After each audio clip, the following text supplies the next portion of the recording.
Ipinahayag ng National Capital Region Police Office ang kanilang matibay na paninindigan na walang sino man sa hanay ng PNP ang higit sa batas. Kasunod ng agarang pagka-aresto sa isang tauhan ng Quezon City Police District na sangkot sa isang viral na vehicular incident sa C5 Road, Pasig City.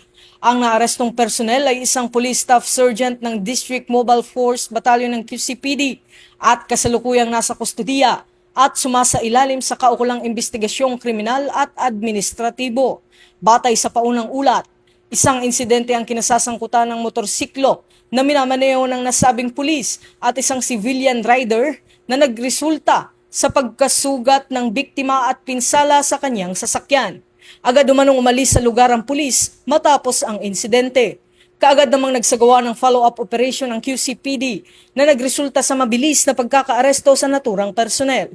Tiniyak naman ng NCRPO ang patas, masusi at transparent na investigasyon sa insidente alinsunod sa umiiral na patakaran ng PNP habang mahigpit na ipinatutupad ang due process para sa lahat ng sangkot.